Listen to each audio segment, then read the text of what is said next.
नमस्कार। कल हमने पढ़ा था एनसीईआरटी की मैथ्स क्लास 10 की एक्सरसाइज 1.1 और परिमेय संख्या क्या होती है, अपरिमेय संख्या क्या होती है, वास्तविक संख्या क्या होती है, उसके बारे में हमने कल पढ़ा था। और यूक्लिड विभाजन एल्गोरिथम से एचसीएफ कैसे ज्ञात करें और यूक्लिड विभाजन प्रमेय होती क्या है उसके बारे में हमने कल पढ़ा था। और आज हम पढ़ेंगे कि यूक्लिड विभाजन प्रमेयिका से एचसीएफ कैसे ज्ञात करें। तो हमारा पहला क्वेश्चन है, ये इसी एक्सरसाइज का है।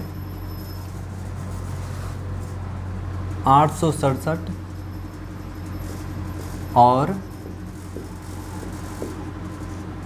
255 यूक्लिड विभाजन एल्गोरिथम द्वारा इसका हमें एचसीएफ ज्ञात करना है। तो एचसीएफ कैसे ज्ञात करेंगे? सबसे पहले हम क्या करेंगे कि इन दोनों में से बड़ी संख्या कौन सी है। पहला स्टेप है हमारा कि इन दोनों संख्याओं में बड़ी संख्या कौन सी है। तो बड़ी संख्या कौन सी है? 867 बड़ी है किससे? 255 से। तो हम क्या करेंगे कि इस 867 में 255 का भाग देंगे। ठीक है, तो यहाँ पर भाग देते हैं। 867 में 255 का भाग देंगे। कितनी बार जाएगा? 3 बार। क्या आएगा?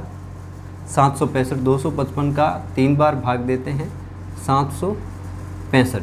अब इसको घटाएंगे तो क्या आएगा? 2 0 1।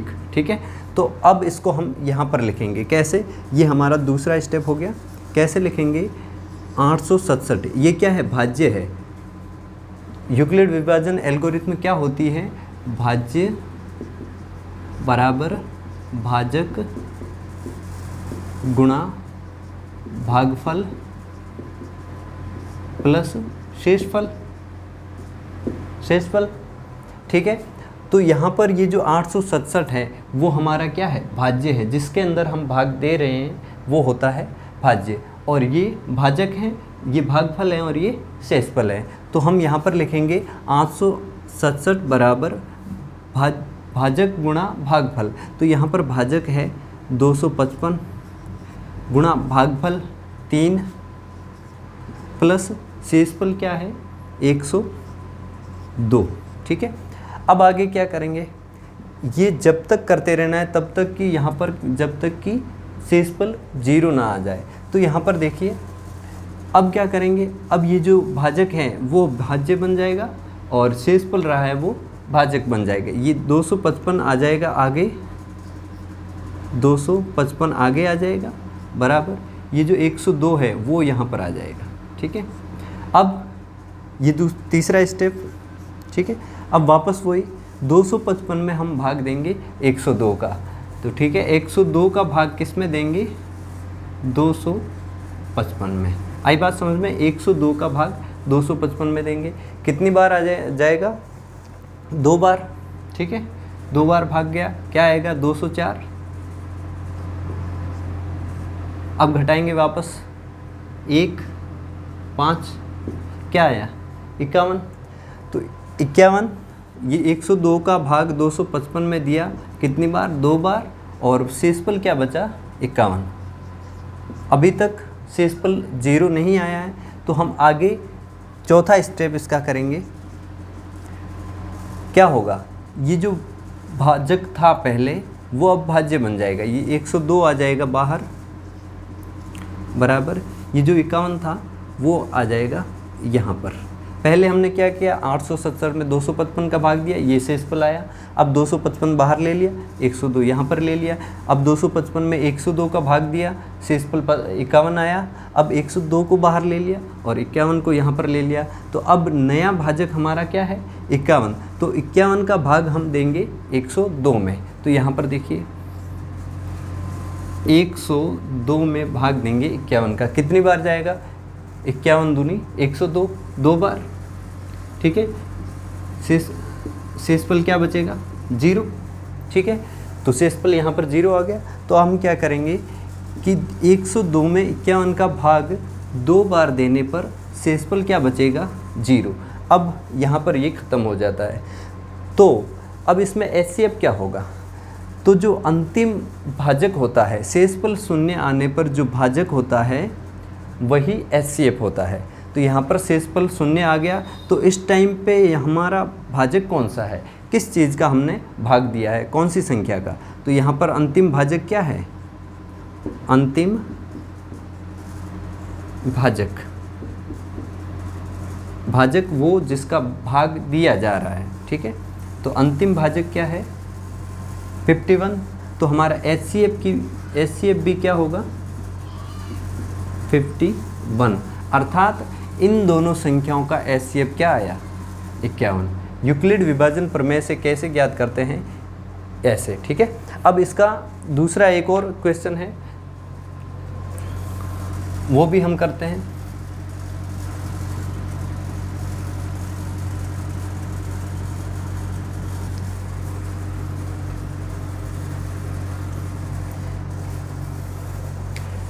एक 196 और 38,220, ठीक है। अब हमें इन दोनों का HCF ज्ञात करना है। तो HCF ज्ञात करने के लिए पहला स्टेप है, इन दोनों में से बड़ी संख्या कौन सी है 196, ये तो छोटी है किससे, इससे, ठीक है। 38,220 से ये संख्या छोटी है, तो हम 38,220 में 196 का भाग देंगे, ठीक है। तो अब यहाँ पर देखिए 38,220 बराबर 196, ठीक है। अब ये कितनी बार भाग जाएगा, यहाँ पर भाग देकर देखते हैं हम। भाग तब तक देते रहना है जब तक कि शेषफल शून्य ना आए। तो यहाँ पर 38,220 में हमें भाग देना है 196, 196 का, ठीक है। तो अब भाग कितनी बार जाएगा, देखिए 382 है यहाँ पर। अब भाग कितनी बार जाएगा, एक बार, दो बार देंगे तो इससे ज़्यादा हो जाएगा, ठीक है। दो बार भाग देने पर यहाँ पर आएगा 392, तो हम एक बार ही देंगे, ठीक है। वापस घटाएंगे तो घटाने पर क्या आता है हमारे पास, यहाँ पर देखिए घटाएं, 12 में से 6 6, 17 में से 9 8 और 186, ठीक है। अब 2 को यहाँ पर लगाएंगे, ये कितना हो गया 1862। अब 196 का भाग कितनी बार, 9 बार जाता है, मैंने पहले ही किया हुआ है, ठीक है। 9 बार जाता है, यहाँ पर क्या आएगा 1765। 196 का पहाड़ा जब 9 बार लिखते हैं तो 1765 आता है, ठीक है। अब वापस इसको हम घटाएंगे, तो घटाने पर क्या आता है 98, ठीक है। अब क्या करेंगे, ये जो 0 है उसको यहाँ पर लगाएंगे, ये कितना हो गया 980, ठीक है। 1765 नहीं 1764 होता है, ठीक है। 980। अब 196 का भाग 980 में कितनी बार, 5 बार, 980 आ जाएगा, ठीक है। घटाएंगे, शेषफल क्या आ गया 0। तो यहाँ पर पहले स्टेप में ही शेषफल क्या आ गया 0। तो यहाँ पर लिखेंगे कि 38,220 में 196 का भाग 195 बार देने पर शेषफल क्या आया 0। तो यहाँ पर पहले से ही 0 आ गया, तो इन स्टेप की कोई ज़रूरत नहीं है, ठीक है। तो यहाँ पर शेषफल शून्य आने पर जो भाजक होता है वही क्या होता है HCF, भाजक जिसका भाग दिया जा रहा है। यहाँ पर शेषफल अगर यहाँ पर शून्य आया है तो ये जो संख्या होगी वो क्या होगी, भाजक होगी, और ये क्या होगी HCF होगा हमारा। तो यहाँ पर HCF क्या होगा, यही, क्योंकि इसका भाग देने पर शेषफल शून्य आ गया, तो HCF होगा 196। तो इन दोनों का HCF हमारे पास क्या आ गया 196, ठीक है। ये हो गया यूक्लिड विभाजन प्रमेय से HCF कैसे ज्ञात करें। अब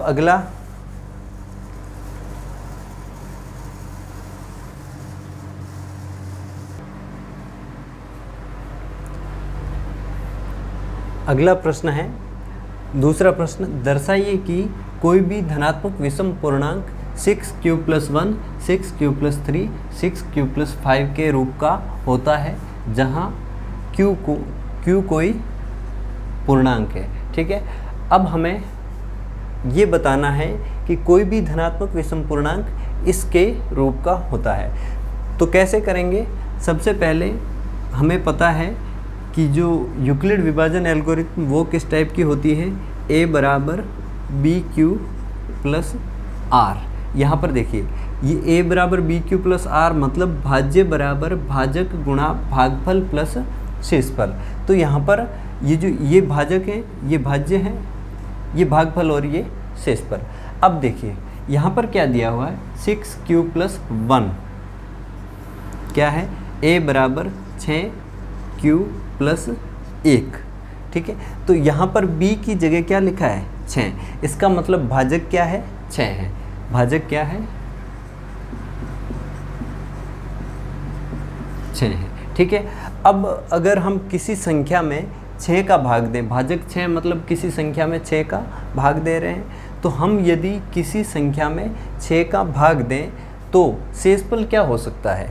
किसी भी संख्या में अगर मान लेते हैं कोई संख्या है 12, इसमें अगर हम 6 का भाग दें तो शेषफल क्या रहेगा, 6 दूनी 12, तो या तो 0 रह सकता है। अब अगर 13 में भाग दें तो यहाँ पर 12 1 रहेगा शेषफल। 14 में भाग देंगे तो यहाँ पर 12 हो जाएगा और 2 शेषफल रहेगा। 15 में देंगे तो यहाँ पर 3 रहेगा। 16 में देंगे तो शेषफल क्या रहेगा, 4। 16 में से 12 मतलब 6 का भाग, सभी में 6 का भाग दे रहे हैं। और 17 में अगर हम 6 का भाग दें तो शेषफल क्या रहेगा, 17 में से जब 12 घटाएंगे 5। और यदि 18 में भाग दें 6 का तो ये भाग कितनी बार जाएगा, 3 बार। 18 और शेषफल वापस क्या आ जाएगा, 0। तो हम यदि किसी संख्या में 6 का भाग दें तो शेषफल क्या हो सकता है, या तो 0 हो सकता है, या 1 2 3 4 5। 6 नहीं हो सकता शेषफल, क्योंकि 6 आने के बाद संख्या बढ़ जाती है और उसमें 6 का भाग चला जाता है। ठीक है, तो शेषफल क्या हो सकता है, यहाँ पर भाजक 6 है, इसको हटा दें।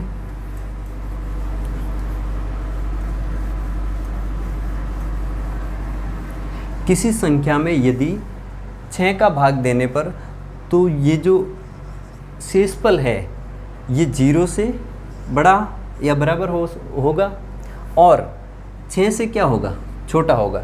6 नहीं होगा, 6 से छोटा होगा। शेषफल ये जो r है ये 0 से तो बड़ा होगा लेकिन 6 से छोटा होगा। ठीक है, तो ये हो गया।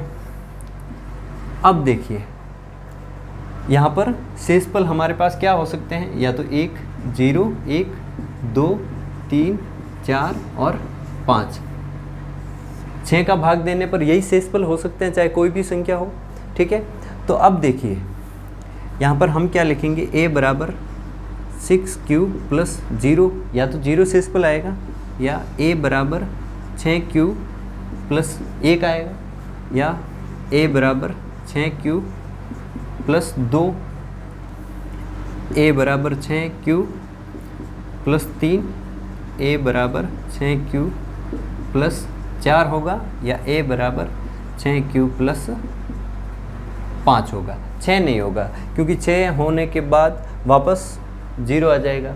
ठीक है, तो अब देखिए ये हो सकता है।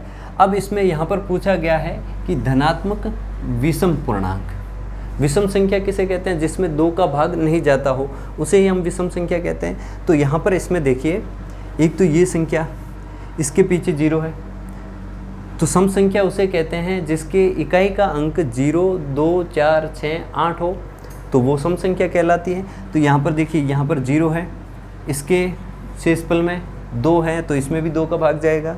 यहाँ पर 4 है तो इसमें भी 2 का भाग जाएगा। इसका मतलब ये क्या हो गई, सम संख्या होगी। ये क्या हो गई, सम संख्या है। ठीक है, ये तो सम संख्या होंगी क्योंकि इसके पीछे क्या है, 0 2 4, क्योंकि ये 2 से विभाजित होते हैं, अतः ये क्या है, सम धनात्मक पूर्णांक है। तो यहाँ पर लिखेंगे 6 क्यूब प्लस 0, 6 क्यूब प्लस 2 और 6 क्यूब प्लस 4 सम धनात्मक पूर्णांक है, सम धनात्मक पूर्णांक है, क्योंकि ये 2 से विभाजित होते हैं,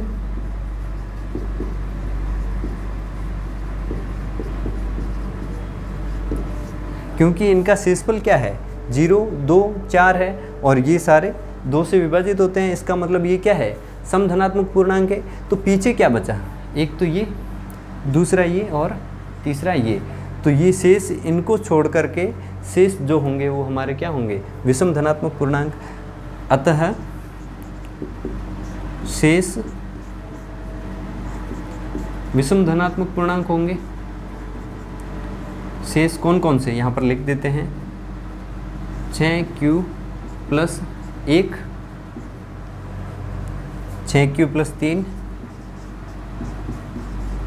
और 6q + 5 विषम धनात्मक पूर्णांक, विषम धनात्मक पूर्णांक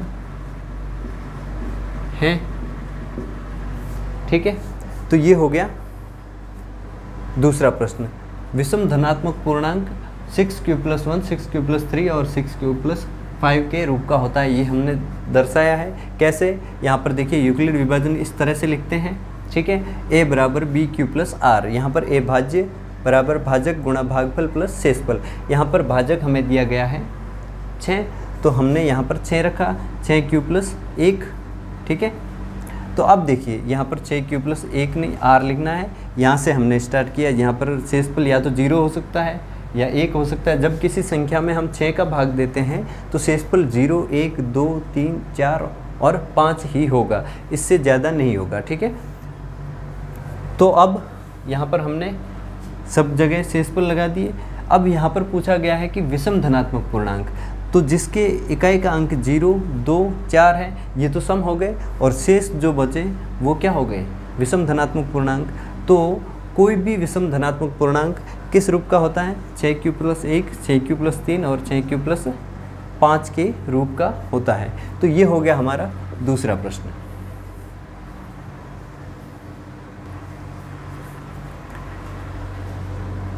प्रश्नावली 1.1 के 2 प्रश्न हो गए और 3 प्रश्न और बाकी हैं जो हम अगले क्लास में पढ़ेंगे। और अब 10th क्लास के सभी प्रश्न मैं आपको हल करवाऊंगा और सभी प्रश्नों के सभी वीडियो के आपको नोटिफिकेशन, आपको मैसेज मिलते रहें, इसलिए चैनल को सब्सक्राइब ज़रूर कर दीजिए। धन्यवाद।